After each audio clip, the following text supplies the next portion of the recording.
Ya. Jadi saya mau limit dulu nih.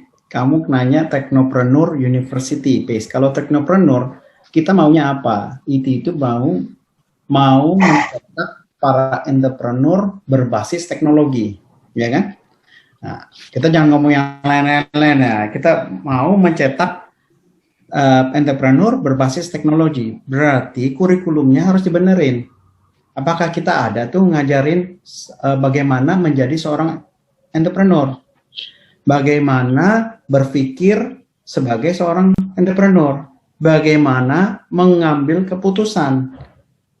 Ya, itu kan belum ada sekarang. Jadi kalau kita punya slogan itu tapi di kurikulumnya nggak ada itu, ya namanya kita nggak bikin entrepreneur gitu ya. Ya itu harus dibenerin.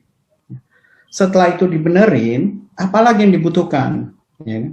Berarti kita harus punya lab. Kalau punya lab, kita harus tahu apa yang kita mau jago. Ya kan? Kita nggak bisa punya lab semua kayak UI, kayak UGM, kayak ITB, nggak bisa. Kita harus pilih apa yang kita mau jago. Kita harus bikin lab itu yang state of the art. Ya. Setelah itu mereka akan menghasilkan inovasi-inovasi terbaru untuk membuat solusi yang diinginkan oleh customer dan berbayar, ya kan? Banyak kalau solusi-solusi, tapi kalau nggak berbayar itu namanya bukan entrepreneur, ya, bukan technopreneur. Itu harus kita tahu. Setelah itu kita buat apa? Setelah ada labnya, kita buat wadahnya, ya, buat inkubasi startup. Jadi nggak hanya satu orang yang bisa membuat, jadi harus kerjasama dengan beberapa orang jadi co-founder membuat suatu ide yang bisa jadi uang, yang bisa jadi mengenerate uang, ya. Nah itu konsepnya Technopreneur Based University.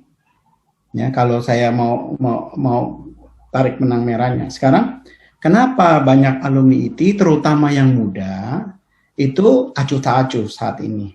Ya memang saat ini ya buat mereka juga harus hidup ya, harus bertahan hidup.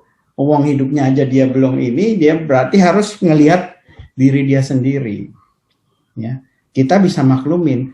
Ya, makanya yang biasa udah concern itu yang lulusan 90-an, 80 sama 90-an, karena kita udah lebih ada waktu, udah punya aspirasi, ya kita bisa membantu. Ya. Nah sekarang untuk mereka untuk ikut ke dalam, gimana caranya? Benefit apa yang kita bisa kasih ke mereka? Kalau kita nggak bisa kasih benefit, nggak akanlah mereka kita di database doang gitu, terus mereka akan jadi kental, akan jadi ikut partisipasi. Menurut saya sih nggak begitu ya. Menurut saya mereka akan partisipasi kalau mereka melihat ada suatu tujuan yang jelas. Kedua, ada benefitnya. Itu adalah tugas dari pengurus ikatan alumni, siapapun juga, untuk memberikan benefit.